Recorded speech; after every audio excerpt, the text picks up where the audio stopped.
Bien, hermanos, buenos días.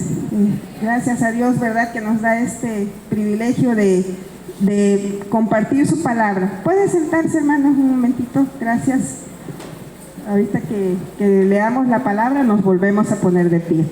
Bien, pues es un privilegio, ¿verdad? Y damos gracias a Dios por esta oportunidad que nos da. Hemos estado, ¿verdad?, durante meses escuchando a distintos mensajeros y realmente es un gozo, ¿verdad?, que Dios se mueve en medio de su pueblo, ¿verdad? Y cómo se van levantando diferentes ministerios, niños, de jóvenes, en fin, gracias al Señor, ¿verdad?, por todo esto que Él hace en su pueblo. Bien, hermanos, pues antes de iniciar, vamos a orar. Ahora sí, nos ponemos de pie para hacer nuestra oración de inicio y poner todo en manos de nuestro Señor. Bendito Dios y Padre Santo, en esta mañana te doy gracias por este pueblo que está aquí dispuesto a escuchar tu palabra. Yo te ruego, Padre Santo, que seas tú, Señor, quien hable a través de tu palabra, Señor. Te doy gracias, Padre, por esta oportunidad que me das, Señor, y yo me hago a un lado para que sea tu palabra y sea tu Espíritu Santo quien ministre directamente a nuestro corazón y hable a nuestras vidas. Gracias te doy, Padre. Pon un corazón sensible, Señor. Abre los oídos espirituales de tu pueblo, Señor, y que esta palabra quede grabada en nuestro corazón y podamos ponerla en práctica, porque ese es tu deseo, Señor. Que tu palabra no solo la escuchemos, sino que la pongamos en práctica en nuestra vida. Bendice a tu pueblo, Señor, y te doy gracias en el nombre de Cristo Jesús. Amén. Bien. Ahora sí, hermanos, pueden tomar asiento. Bien, a ver, les voy a hacer una pregunta. ¿Quiénes de ustedes son ahorita estudiantes? Levanten la mano. Los que son ahorita estudiantes. 1, 2... Los demás, 3. ¿Y los jóvenes qué? Allá hay otro. ¿Los jóvenes dónde andan? Ya terminaron su carrera algunos, ¿verdad? Allá, otro por acá.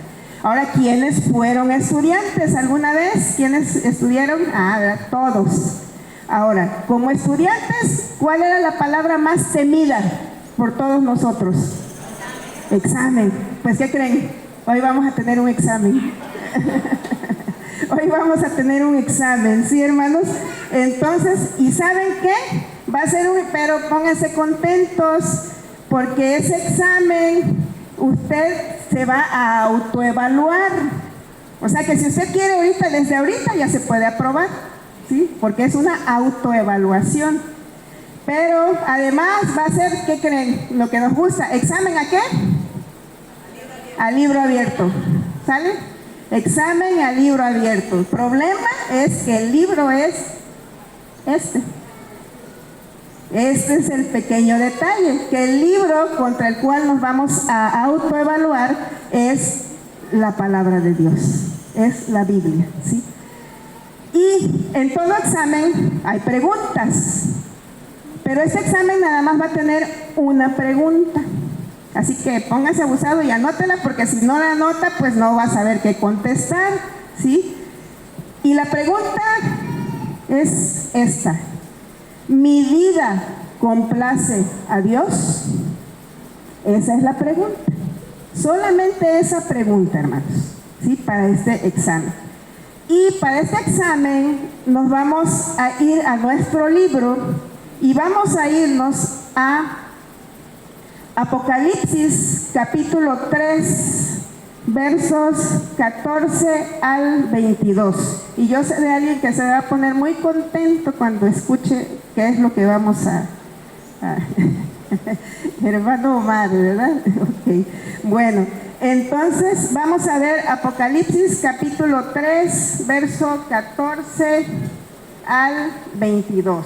No se le olvide, la pregunta es: ¿mi vida complace a Dios? Bien. Ahora, antes de que leamos estos versículos, que es en los que nos vamos a basar para la meditación que vamos a hacer de esta palabra, siempre que estudiamos el Apocalipsis, a mí me gusta leer Apocalipsis 1:3. Y vamos a leerlo todos juntos y lo vamos a leer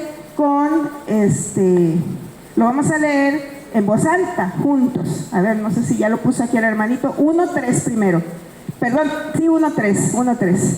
Primero vamos a leer ¿Por qué? Porque cuando siempre que escuchamos la palabra Apocalipsis nos espantamos. Pero fíjense, hermanos, qué hermosa promesa hay en este libro. Vamos a leer juntos.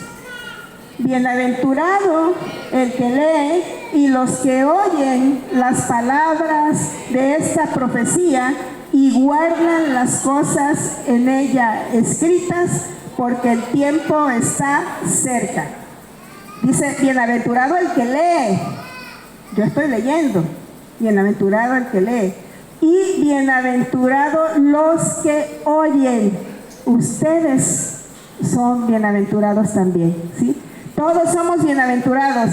Es una promesa del Señor solamente por leer estas profecías que están en el Apocalipsis y por guardarlo, es decir, por obedecer esa palabra. Gracias, hermanito Toño. Bien, bueno, entonces, ahora sí, vamos a leer Apocalipsis capítulo 13, versos 14 al 22. ¿Sí? Y vamos a leerlo. Dice: y escribe al ángel de la iglesia en la Odisea: he aquí el amén, el testigo fiel y verdadero, el principio de la creación de Dios, dice esto: yo conozco tus obras, que ni eres frío ni caliente. Ojalá fueses frío o caliente, pero por cuanto eres tibio y no frío ni caliente, te vomitaré de mi boca. Porque tú dices: yo soy rico y me he enriquecido, y de ninguna cosa tengo necesidad. Y no sabes que tú eres un desventurado, miserable, pobre, ciego y desnudo. Por tanto, yo te aconsejo que de mí compres oro refinado en fuego, para que seas rico, y vestiduras blancas para vestirte, y que no se descubra la vergüenza de tu desnudez. Y unge tus ojos con colirio para que veas. Yo reprendo y castigo a todos los que amo. Sé pues celoso y arrepiéntete. He aquí, yo estoy a la puerta y llamo. Si alguno oye mi voz y abre la puerta, entraré a él y cenaré con él y él conmigo. Al que venciere, le daré que se siente conmigo en mi trono, así como yo he vencido y me he sentado con mi Padre en su trono. El que tiene oído, oiga lo que el Espíritu dice a las iglesias. Hermano, esta porción de las Escrituras es el último de 7 mensajes que el Señor Jesús envió a 7 iglesias en Asia Menor. En la región que hoy ocupa el país de Turquía es donde estaban esas 7 iglesias. Pero en realidad esos 7 mensajes son para su iglesia universal de todos los tiempos. Y eso nos incluye a nosotros. Es importante resaltar que el Señor Jesús inicia las revelaciones del libro de Apocalipsis con 7 mensajes a su iglesia. Él primero habla a su iglesia y ya después le da, en el resto del libro de Apocalipsis, le da el mensaje a toda la humanidad. Pero primero Él se dirige a su iglesia. Y a lo largo de esos 7 mensajes que nosotros lo hemos estado, los que han asistido a los viernes al estudio del Apocalipsis, ahí hemos estado viendo ya todos los anteriores mensajes. Y coincidentemente me tocó predicar cuando el primero y ahora el último. Así me tocó. Entonces, pero hemos estado estudiando estos 7 mensajes. Y a través de estos 7 mensajes, Él exhorta, llama al arrepentimiento a su iglesia. Reconoce lo que se está haciendo bien, lo que están haciendo bien cada una de ellas, de esas 7 iglesias, pero también señala claramente lo que no le agrada. Y siempre Él invita a oír y a obedecer. ¿Sí? Él nos invita a que estemos atentos a su mensaje. ¿Para qué? para que podamos ser vencedores y podamos vivir y reinar eternamente con Él. Esa es la invitación y la reflexión que el Señor hizo a lo largo de todos estos mensajes. En este último mensaje, Él se refiere a la iglesia de Laodicea. Y como los 7 mensajes anteriores, el Señor lo envió a través del apóstol Juan. Es decir, el apóstol Juan fue, como sabemos, el discípulo amado del Señor. Y fíjense, hermanos, que a mí hay una porción de la palabra que está en Juan 21:22.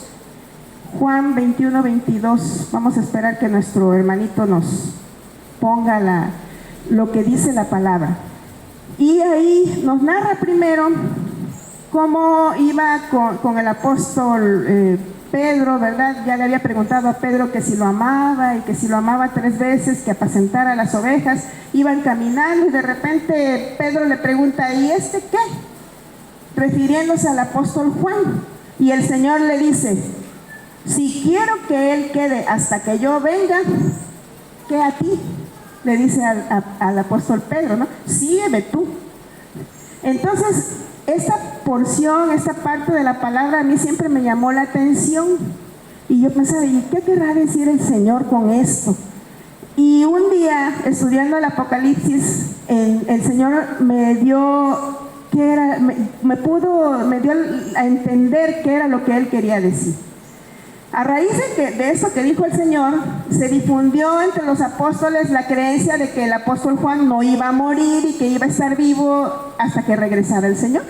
Pero vemos que eso no sucedió. El apóstol Juan murió, como murieron todos los apóstoles. Entonces podríamos decir, el Señor mintió. Podría alguien que no conozca bien la Escritura, podría decir, mira, el Señor Jesús dijo una mentira porque dijo que Él se iba a quedar hasta que Él viniera. Pero ahí es donde está lo que el Señor me dio a entender. Me dijo, sí, Él estuvo cuando yo vine, porque Él estuvo en el futuro cuando el Señor vino, porque ya vino, aunque todavía no ha llegado. ¿Sí me explico? Es el futuro que le fue revelado a Juan y Él fue llevado al futuro y Él estuvo en ese día cuando el Señor va a regresar. Pero Él estuvo en el futuro. Entonces esa palabra sí se cumplió. ¿Sí? Entonces con esa revelación que el Señor Jesús le dio al apóstol Juan, ¿verdad? Él, antes de revelarle todos los eventos futuros, le revela estos mensajes para su iglesia. ¿Con qué propósito? Con el propósito de que nosotros, su iglesia, estemos preparados, porque el tiempo está cerca.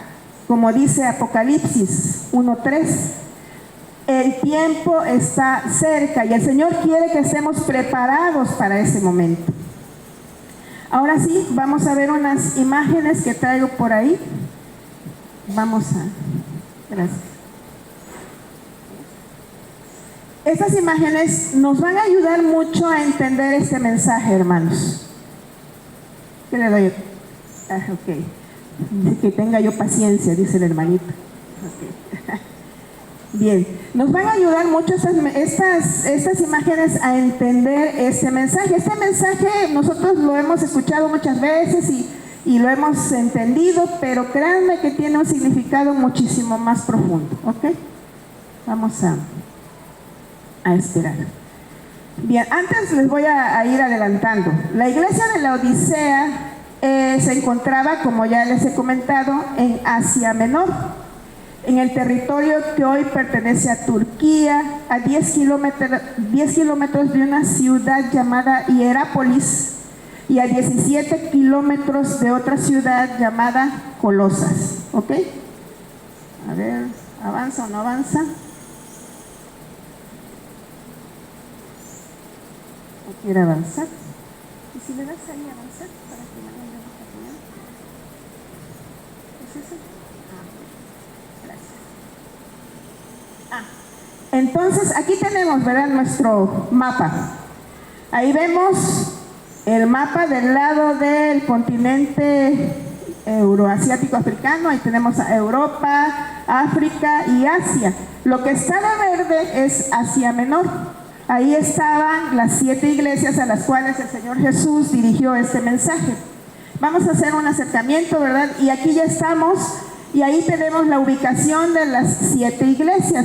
Si nos damos cuenta, hasta en la parte inferior del lado derecho, viéndolo así de frente, dice la Odisea, en otro idioma, pero dice la Odisea, ¿okay? Entonces ahí estaba la Odisea, y acá en el extremo está la isla de Patmos, que fue donde recibió la revelación el apóstol Juan mientras estaba en prisión.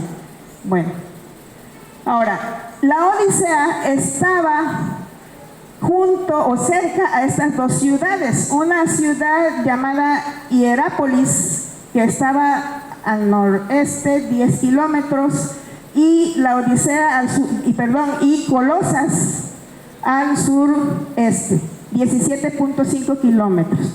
Entonces, estas dos ciudades estaban cerca de la ciudad de la Odisea. Bien, y estas son importantes para que nosotros podamos entender los versículos que acabamos de leer. Hierápolis, les voy a hablar primero de Hierápolis. El nombre significa ciudad sagrada en griego, y era una antigua ciudad griega, la cual hoy está en ruinas. ¿Sí? Ahí tenemos las ruinas de Hierápolis. Está ubicada en la actual Pamukkale, provincia de Denizli, Turquía. Por sus restos arqueológicos, la UNESCO en 1998 la declaró Patrimonio de la Humanidad. Lo importante de Hierápolis y el por qué debemos verlo con detenimiento es que ahí vemos nosotros que tiene esas ruinas. En la parte superior vemos algo blanco que pareciera nieve, pero no es nieve. Son sales. Son sales porque, como vemos en la parte inferior derecha, ahí hay agua. Y esas aguas de Hierápolis son aguas termales. ¿Sí? Son aguas termales donde las personas... ¿A qué vamos a un agua termal? ¿Quién sabe qué cosa es un agua termal, hermanos? El agua termal es un agua que está caliente y que tiene sales minerales. Por ejemplo, en Catemaco tenemos aguas minerales, pero no son termales, son aguas frías. Pero, ¿quién conoce alguna ciudad, algún lugar donde hay aguas termales aquí en el estado de Veracruz? En Carrizal, efectivamente. En Carrizal hay aguas termales. ¿Y a qué vamos o a qué van las personas?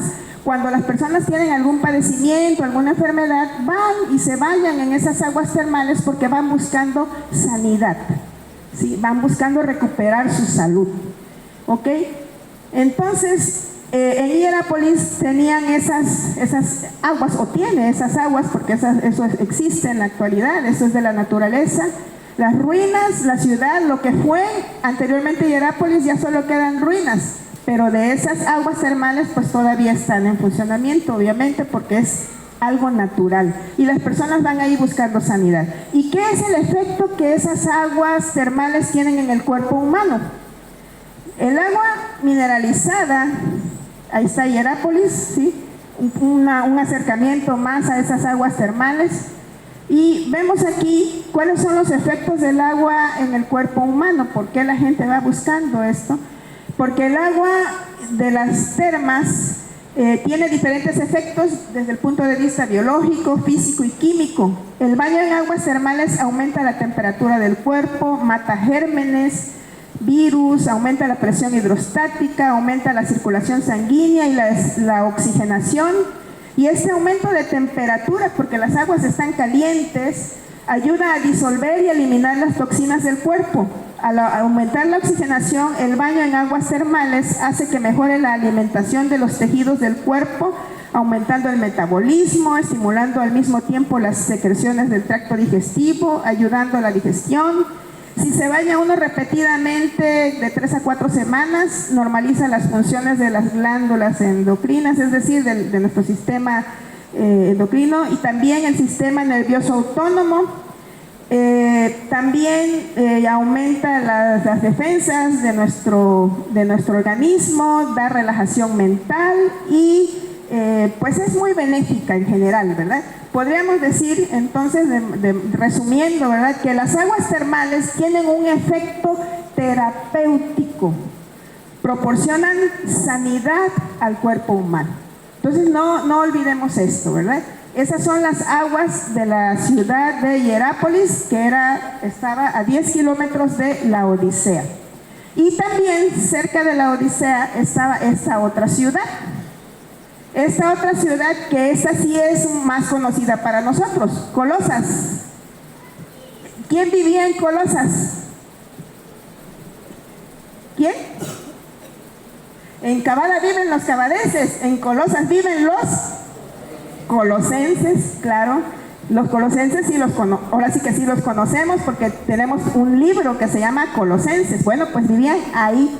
Miren lo que queda de esa ciudad. ¿Qué queda? Nada. ¿Sí? No hay nada ahorita, solamente ruinas, y esas ruinas están tapadas porque todavía no han sido excavadas por los arqueólogos. Todo eso todavía no ha sido descubierto, como la otra que sí. Y fíjense lo que había ahí cerca de Colosas. ¿Ven ese río que está ahí? Ese río descendía de las montañas. Era un río de agua muy fría. Ese río se llama río Lico, ¿sí? Y ese río es el que proporcionaba agua a este lugar, a Colosas, ¿sí? Aguas frías porque venían de la montaña, de una montaña que tiene 2.750 metros de altitud, ¿sí? Entonces son aguas extremadamente frías, ¿sí? Bien, y ahí cerca de esas dos ciudades estaba la ciudad de Laodicea. La ciudad de Laodicea fue fundada por Antíoco II y fue llamada así en honor a su esposa Laodice. Ahora vamos a poner atención en la condición de esa ciudad. ¿Cómo era esa ciudad de Laodicea? Aquí está el río Lico, ¿verdad? Para que lo veamos un poquito, es la misma imagen, pero un poquito amplificada, ¿sí? Y lo que queda de la ciudad de Laodicea en la actualidad es esto. También ruinas. Ya no existe esa ciudad en la actualidad. Sin embargo, esa ciudad fue tan importante como lo vamos a ver ahorita. Fue una próspera ciudad debido a su ubicación en la intersección de dos importantes rutas comerciales. En aquellos días era uno de los centros comerciales más ricos de Asia Menor. Además, tenía un famoso centro bancario. Era un centro bancario, había muchos bancos, ahí se hacían muchos negocios, ¿sí? Era una ciudad muy rica, tan rica, como dicen los chistes, tan rica, pero tan rica, que una vez hubo un sismo que la destruyó completamente. Ellos eran parte del Imperio Romano, pero eran tan ricos, que no necesitaron acudir al Imperio Romano para reconstruir su ciudad. Con sus propios recursos pudieron reconstruir toda la ciudad. Entonces, imagínense la riqueza que tenía esta ciudad. Ellos no tenían necesidad de nada, ni siquiera de acudir al Imperio Romano, ¿sí? La ciudad también era famosa por su manufactura de ropas confeccionadas con lana negra. Ellos tenían fama porque tenían esa lana, una lana negra con la cual se vendía mucho y con la cual confeccionaban ropa. También eran famosos porque tenían una escuela de medicina, y en esa escuela de medicina, ¿sí?, ellos habían desarrollado dos cosas: un ungüento que se servía para las enfermedades de los oídos, y habían desarrollado también un colirio para las enfermedades de la vista. Entonces, ellos tenían, pues, por un lado, mucha riqueza, mucho dinero, su centro bancario, vendían lana negra, tenían su universidad, su escuela de medicina, ¿verdad?, ese ungüento para los oídos, y para los ojos, el colirio. Bien, ahora, también entre ellos había una comunidad de judíos que vivía desde el año 62 a.C. y al cual, como pertenecían al Imperio Romano, se les había dado la oportunidad de, pues, adorar a su Dios sin tener que adorar a los dioses del Imperio Romano. Le habían respetado su libertad de culto. Y entonces estos judíos convivían ahí sin ningún problema. En la ciudad había unas mansiones esplendorosas, y por esa riqueza que tenían sus habitantes, pues esa riqueza que los llevaba a buscar el placer, ¿sí? Entonces ellos tenían un hipódromo, tenían 3 teatros, tenían baños termales. Ellos no tenían baños termales naturales, ellos tenían baños termales artificiales y además tenían una famosa feria de mercadería. Bien, ahora en este ambiente de esa ciudad tan próspera, tan rica, imagínense como si ustedes fueran de ahí de la Odisea y tuvieran mucho dinero, ¿cómo iban a andar caminando? ¿Verdad? Yo no tengo necesidad de nada, yo tengo mucho dinero, ¿verdad? Porque así es el ser humano, así somos. Cuando hay prosperidad y hay mucho dinero en nuestra vida. Así eran ellos, ¿sí? Entonces, en ese ambiente fue fundada la iglesia cristiana de la Odisea. No se sabe exactamente quién fue el fundador, pero se cree que fue alguno de los discípulos del apóstol Pablo, ¿sí?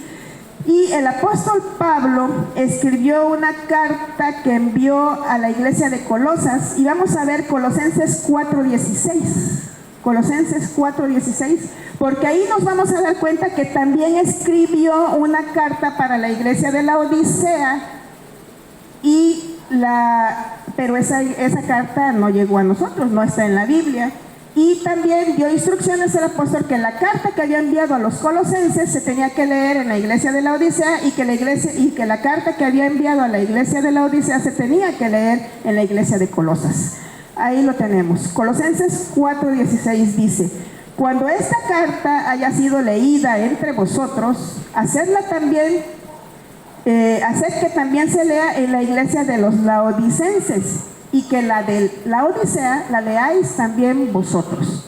Entonces, como vemos, también el apóstol Pablo les envió una carta a la iglesia de la Odisea, ¿sí? Pero pues esa no la conocemos. Pero dio instrucciones que esa que había enviado la leyeran los colosenses, y que la de los colosenses lo leyeran en la Odisea.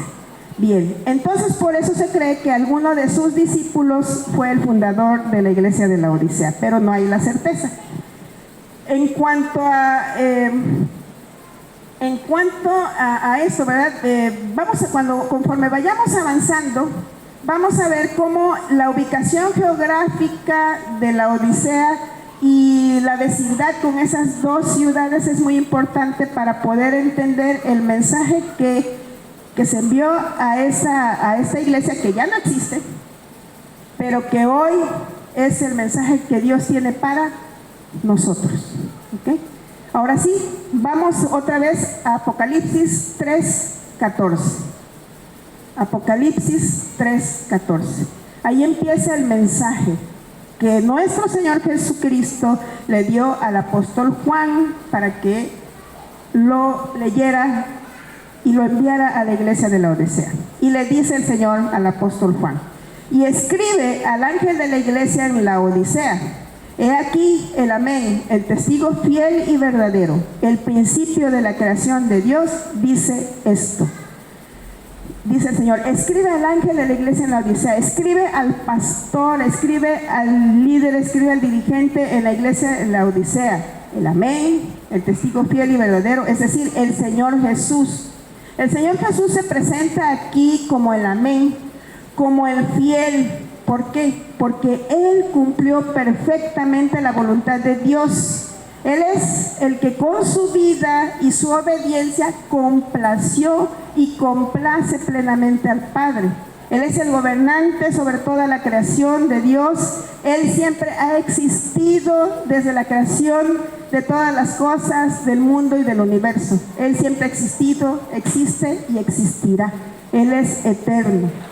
Es interesante resaltar que el Señor se presenta de esta manera porque, como veremos, la vida de los cristianos de la Odisea distaba mucho de complacer al Señor. La vida de los cristianos de la Odisea no era congruente con la voluntad de Dios, ni tampoco con los principios bíblicos, con las enseñanzas de nuestro Señor Jesucristo. Ahora sí, hermano, agárrese bien de su asiento. No voy a querer salir corriendo después de que sigamos leyendo este mensaje, ¿sí? Porque es un mensaje que es fuerte, ¿sí? Es un mensaje que el Señor nos da hoy. Y no se nos olvide que es un examen. Entonces, todo lo que escuchamos lo tenemos que ir confrontando con nuestra propia vida. Empieza el Señor Jesús en Apocalipsis 3:15 diciendo: yo conozco tus obras, que ni eres frío ni caliente. Ojalá fueses frío o caliente, pero por cuanto eres tibio y no eres ni frío ni caliente, te vomitaré de mi boca. Se lo dice a la iglesia, hermanos, no se lo dice a los inconversos, se lo dice a su iglesia. Dice el Señor, yo conozco tus obras. El Señor nos recuerda que Él nos está viendo, que Él nos conoce. Él sabe todo de nuestra vida. Él sabe lo que se ve y Él sabe lo que no se ve. Lo que hay oculto en nuestro corazón, lo que hay oculto en nuestra vida, el Señor lo ve. Él conoce nuestras obras. Que ni eres frío ni caliente. Y dice, ojalá fueses frío o caliente. Y yo cuando estudiaba esto y lo veía al principio, cuando no lo entendía bien, yo decía, ¿por qué frío? ¿Cómo va a ser que el Señor diga, ojalá fueras frío? O sea, que no me interesen sus cosas. No, hermanos, ahora vamos a tener el verdadero significado de esto, ¿sí? Dice que ni eres frío ni caliente. ¿Por qué tiene el Señor, por qué hace esa comparación? Porque Él está usando lo que los de la iglesia de la Odisea conocían respecto a esos dos fuentes de agua que tenían cercana. Una de agua caliente y otra de agua fría. El agua caliente servía para sanidad, para dar salud, y el agua fría para refrescar, para volver a la vida, aquel que estaba agobiado después de andar por el desierto, ¿sí? Las dos daban vida, ¿sí? Entonces, el Señor le dice, tú, dice, no eres ni frío ni caliente. ¿Por qué? Porque los de la Odisea también vivían eso. Ellos en la Odisea no tenían agua, así como en Hierápolis tenían las aguas termales y en Colosas tenían las aguas frías. Ellos no tenían agua. Entonces ellos la traían para los baños termales que tenían en la Odisea. Ellos traían el agua de Hierápolis, 10 kilómetros, en cañerías, ahí lo traían. Cuando el agua llegaba a esas fuentes, a esos ¿cómo se llama? Piscinas, ¿no? Termales o baños termales, ya llegaba tibia. Y cuando el agua fría era transportada y llegaba hasta sus casas o hasta las fuentes donde ellos iban por agua, el agua llegaba tibia. Entonces esa agua tibia ya había perdido sus propiedades terapéuticas. Y esa agua fría ya no refrescaba, ya no servía, ¿sí? Entonces el Señor le dice, ojalá fueras frío o caliente. Es decir, el Señor le estaba diciendo, ojalá y tú con tu vida, ¿verdad?, fueras frío, es decir, que pudieses dar, que de ti corrieran esas aguas de vida y esa agua vida, para que cuando alguien se acerca a ti como seguidor mío, tú le puedas refrescar con la palabra. Cuando Él vea tu vida, Él se sienta atraído a mí. Cuando Él se acerque a ti con su corazón dañado, con su corazón hecho pedazos, tú le puedas dar esa palabra y puedas darle esa sanidad a través de mi palabra que fluye a través de ti. Pero dice el Señor, ojalá, ¿verdad?, fueras así. Pero por cuanto no eres ni frío ni caliente, eres tibio, es decir, tú hablas y lo que hablas no sirve ni para sanidad ni para frescura del espíritu. Entonces te vomitaré de mi boca. ¿Cuándo vomitamos, hermano? ¿Cuándo vomitamos? Cuando nos empezamos a sentir mal, algo nos cayó bien y algo que ya lo comimos, ya está dentro de nuestro organismo, pero de repente eso estaba contaminado, eso no cayó bien. ¿A dónde? Al cuerpo. Cuando el cuerpo de Cristo está contaminado, Cristo tiene que vomitar al que contamina el cuerpo. Cristo tiene que vomitar y sacar de su cuerpo al que contamina a su cuerpo.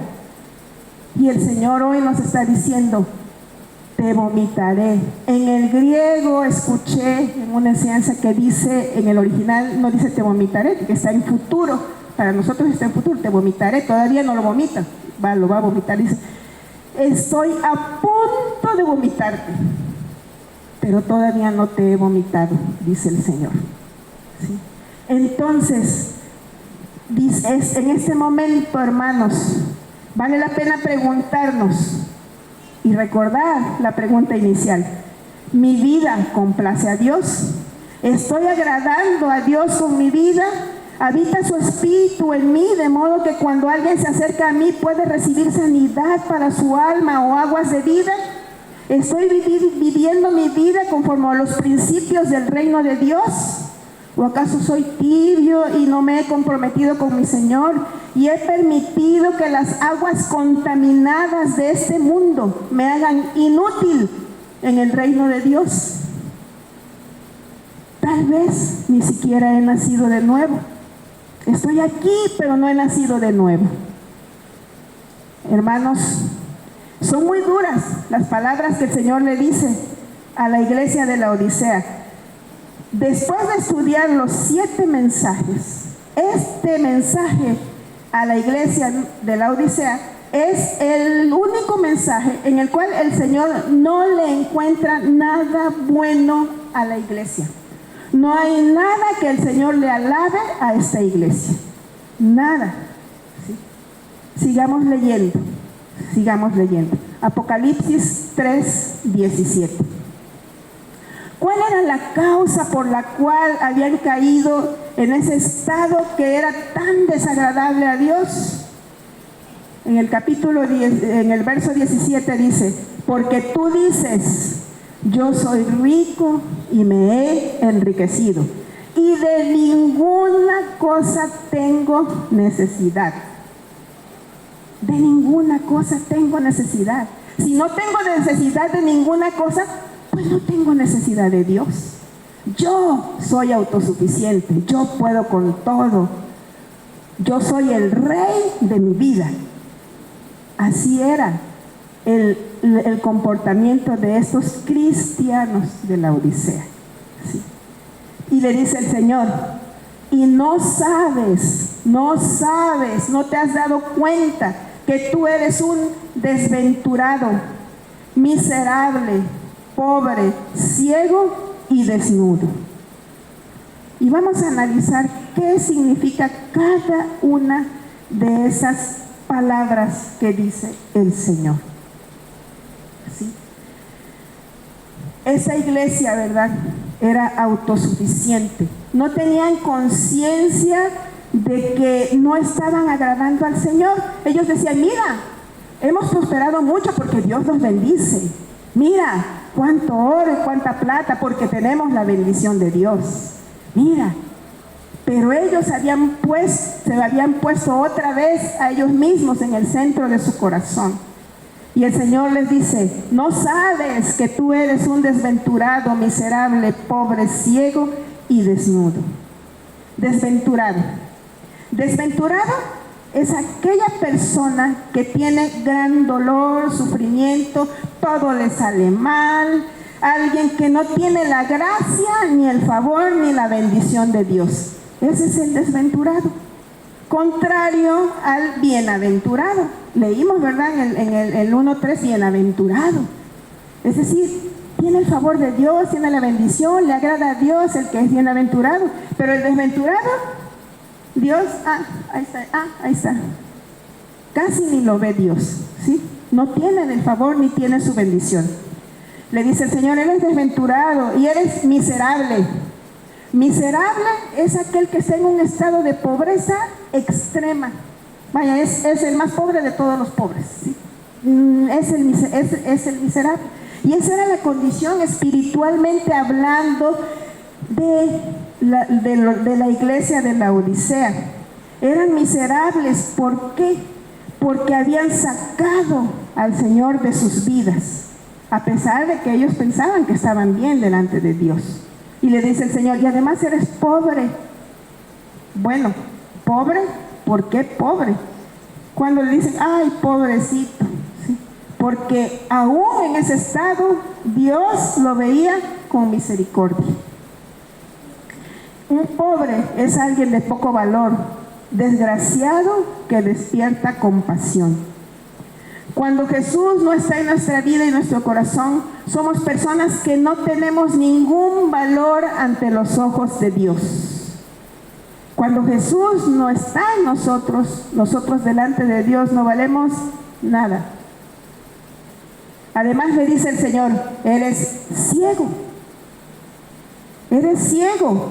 Tus ojos espirituales están cerrados. ¿Por qué están cerrados? Porque si el Espíritu de Dios no habita en nosotros, nosotros tenemos nuestros ojos espirituales ciegos. Nuestros ojos espirituales se abren cuando el Señor Jesús entra en nuestra vida, cuando lo hacemos el Rey y Señor de nuestra vida, cuando reconocemos su señorío, cuando le decimos, tú eres mi Dios, tú eres mi Señor, me arrepiento de todo lo que fui, de todos mis pecados. Y entonces nosotros en ese momento nacemos de nuevo, somos una nueva criatura y nuestros ojos espirituales el Señor los abre. ¿Quién es el colirio? ¿Quién es el colirio espiritual? ¿Quién es el colirio que abre los ojos espirituales? Ya lo vamos a ver. Es el Espíritu Santo. Entonces el Señor les dice, tú estás ciego y además estás desnudo. Esa ceguera espiritual que ellos tenían no les permitía ver que delante de Dios estaban desnudos. ¿Por qué estaban desnudos? Porque no tenían sus vestiduras blancas. Ellos se enorgullecían de su lana, que vendían mucho, era una lana negra. Pero lo que ellos necesitaban era estar cubiertos y vestidos con las vestiduras blancas que nos da el recibir a Cristo en nuestro corazón. Eso era lo que ellos necesitaban. Hermanos, esa era la situación de esta iglesia, que ellos creían que estaban agradando a Dios, pero Dios les dice, no me estás agradando. Y el Señor Jesús, amoroso como siempre, da el consejo a la iglesia en Apocalipsis 3:18. Dice el Señor en Apocalipsis 3:18. Por tanto, yo te aconsejo que de mí compres oro refinado en fuego para que seas rico y vestiduras blancas para vestirte y que no se descubra la vergüenza de tu desnudez y unge tus ojos con colirio para que veas. Recordemos que ellos tenían un colirio muy famoso que habían desarrollado, ¿verdad?, en su escuela de medicina. Pero a pesar de ellos tener ese colirio, ellos estaban ciegos espiritualmente hablando. El Señor les dice, compra de mí, ¿sí? Recibe de mí. Y sabemos que lo que Dios nos da es gratis. Compra de mí sin dinero. Oro refinado en fuego. El oro de la pureza santa refinada en el fuego de las pruebas y la disciplina. Esta es la verdadera riqueza, no la que podemos obtener en el mundo.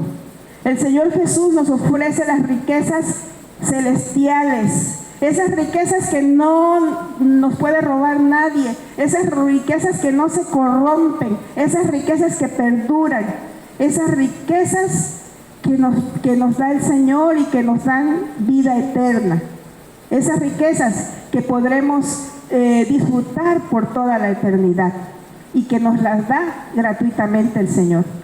Esas riquezas que para la mayoría de las personas están ocultas, no se ven. Solamente los hijos de Dios podemos ver esas riquezas que Dios tiene para nosotros. Y por eso debemos dar gracias a Dios. Y el Señor le dice, yo te aconsejo que de mí compres oro refinado en fuego para que seas rico, para que verdaderamente seas rico. Porque ahora tú te crees rico, pero no lo eres. Y te aconsejo que compres vestiduras blancas para vestirte y que no se descubra la vergüenza de tu desnudez. Vestiduras blancas, en contraste con las vestiduras de lana negra que tanto enorgullecían a los habitantes de la Odisea, El Señor nos invita a vestirnos de Él, a tomar las vestiduras blancas de la salvación que solo el Señor Jesús nos puede dar y que nos da gratuitamente. ¿Cómo podemos obtener esas vestiduras blancas? Por la fe en Jesús, aceptando el señorío de Jesús, aceptándolo como Señor y Salvador de nuestra vida. Las vestiduras blancas de la obediencia, la perseverancia, de una vida santa y pura que agrada a Dios, de una vida de fe. Esas son las vestiduras blancas. Esas vestiduras que el Señor nos pide que cuidemos, porque Él quiere que no tengan ninguna mancha y que no tengan ninguna arruga. Porque Él quiere venir por una iglesia que esté con sus vestiduras blancas, de lino blanco y fino, dice la palabra, y que esté sin mancha y sin arruga. Además, le dice el Señor, y unge tus ojos con colirio para que veas. Y como les decía yo, no era el colirio que vendían ahí en la Odisea, no se refería el Señor a ese colirio. Era el colirio del Espíritu Santo que tenía que entrar en su vida para abrir sus ojos espirituales. Era la presencia misma de Dios que tenía que habitar en medio de ellos, en la vida de cada uno y en la vida de toda la iglesia como un conjunto, como un grupo. El Señor Jesús quiere habitar en ti, quiere habitar en mí y quiere habitar en medio de nosotros como congregación. Solo el Espíritu Santo puede revelarnos y mostrarnos nuestra verdadera condición. Sin el Espíritu Santo no podemos tener esa revelación de quiénes somos realmente delante de Dios.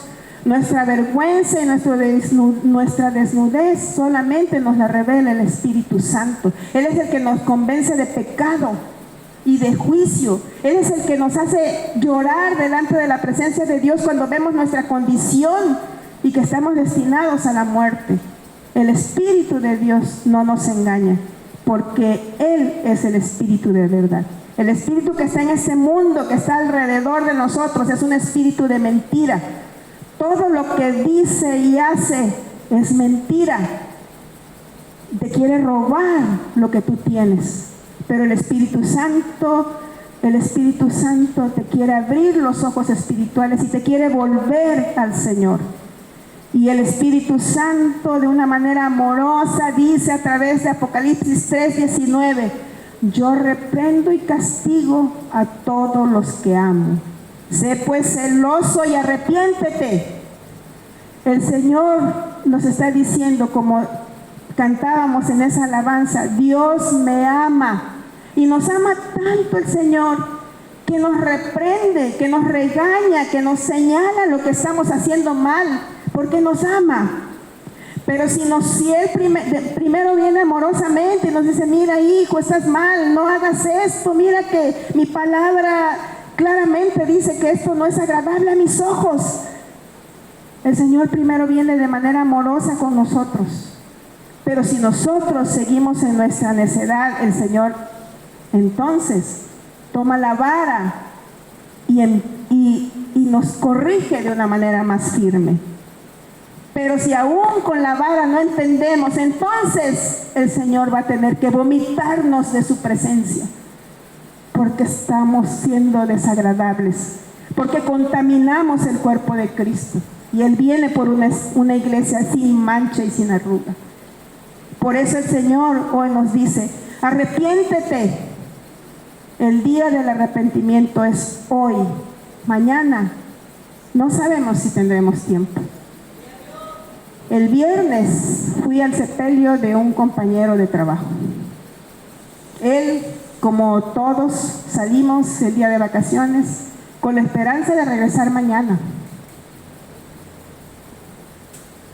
Todos regresaremos en los celos. Sí. No tenemos la vida comprada. No sabemos qué día es el último de nuestra vida. Si estamos bien con el Señor, gloria a Dios. Pero si no, hoy es el día que el Señor te llama y te dice, arrepiéntete y corrige tu camino. Porque si no lo corriges, primero te traeré la vara. Y si sigues en la necedad, te vomitaré de mi boca. Hoy el Señor nos dice, arrepiéntete. Y si nos arrepentimos, el Señor tiene promesas para nosotros. Veamos en Apocalipsis 3:21. Si tú te arrepientes, tú vas a ser un vencedor. Y al que venciere, le daré que se siente conmigo en mi trono, así como yo he vencido y me he sentado con mi Padre en su trono. Hermanos, esta mañana todavía meditaba yo en esta palabra y yo recordaba, ustedes saben cuál fue el anhelo de Satanás, por qué se rebeló a Dios, porque él quiso sentarse en el trono de Dios. Y miren la promesa que nos hace nosotros a Dios. A nosotros nos hace Dios por seguir a su Hijo, por aceptar a su Hijo. Él dice, al que venciere le daré que se siente conmigo en mi trono. Eso que Satanás tanto quiso y por lo cual se rebeló delante de Dios, está para nosotros ahí. Solo si tenemos fe en Jesús, nos arrepentimos, le seguimos y decimos, no más al pecado, no más, porque si no, contamino al cuerpo de Cristo y el Señor me va a vomitar de su boca.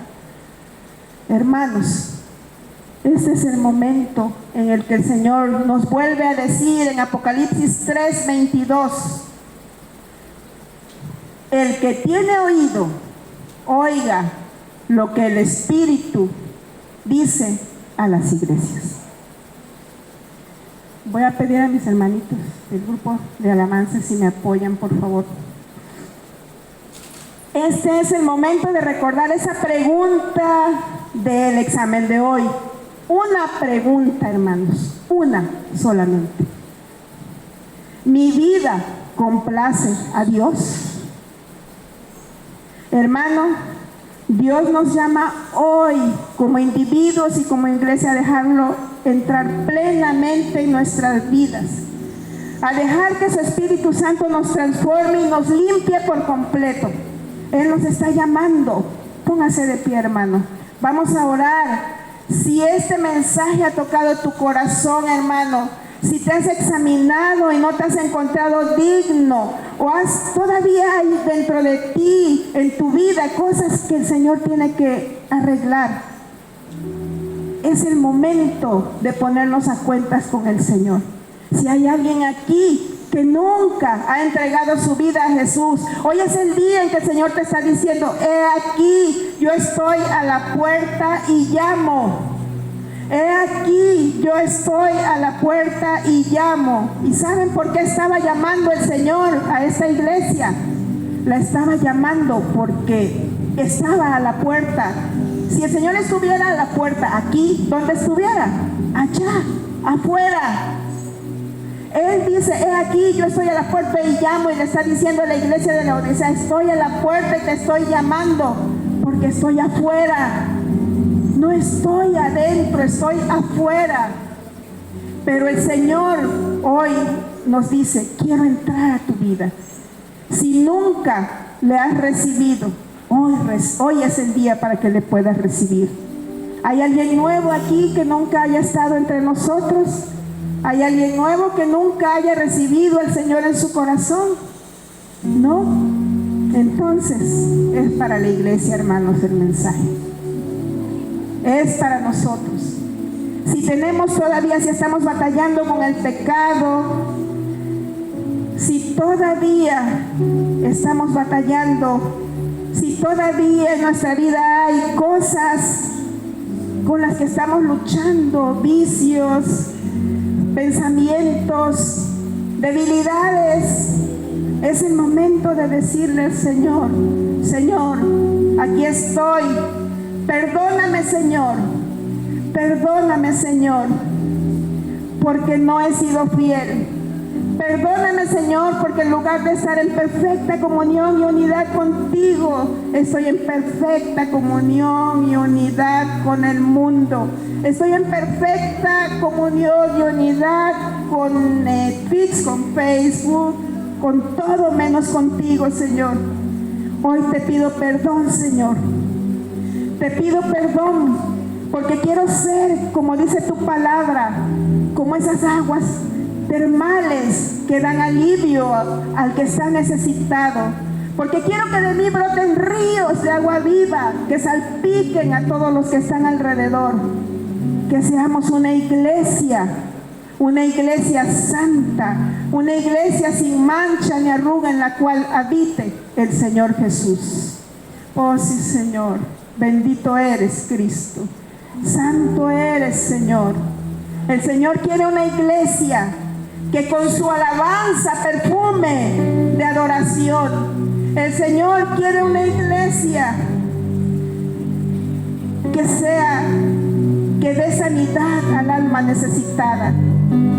Oh Señor, en esta hora te pedimos perdón, Señor. Recibe este corazón humillado delante de tu presencia. Queremos ser esa iglesia que tú anhelas en tu corazón, esa iglesia por la que tú vas a venir, Señor, un día. Esa iglesia sin mancha ni arruga.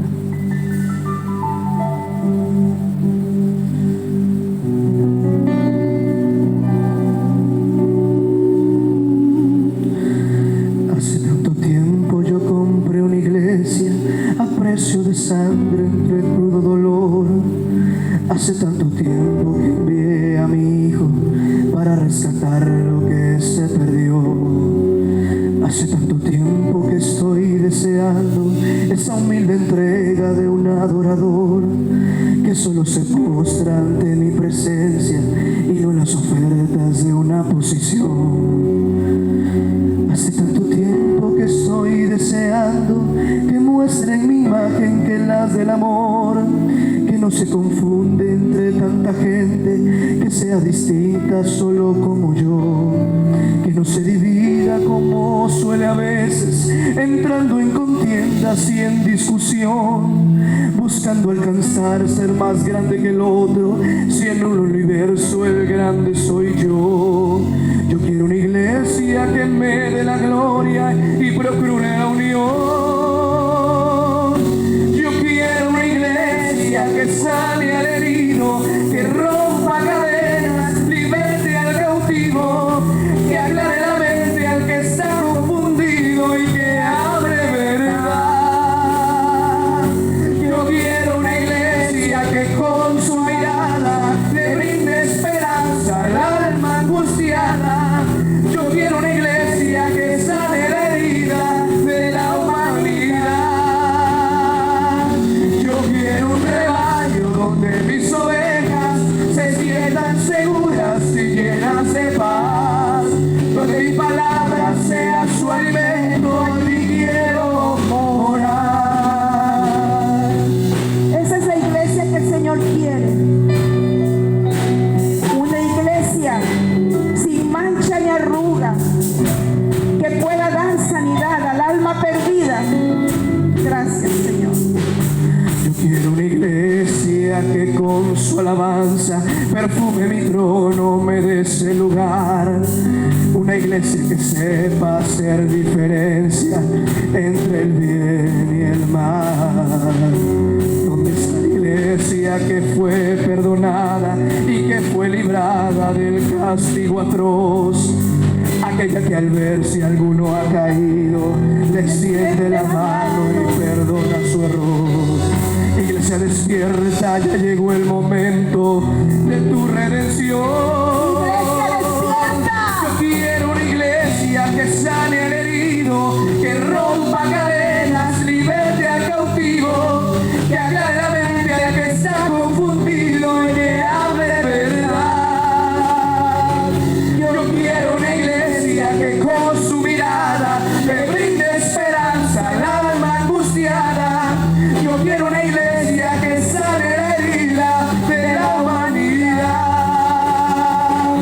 Yo quiero un rebaño donde mis ovejas se sientan seguras y llenas de paz, donde mi palabra sea su alimento, allí quiero morar. Yo quiero una iglesia que sane al herido, que rompa cadenas, liberte al cautivo, que aclare la mente al que está confundido y que hable verdad. Yo quiero una iglesia que con su mirada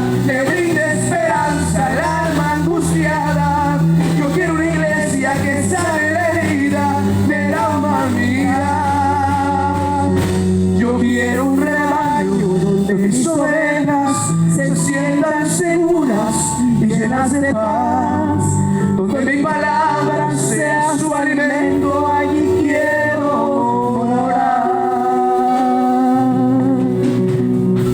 En nuestro corazón es donde quiere morar el Señor. Gracias a Dios, gracias.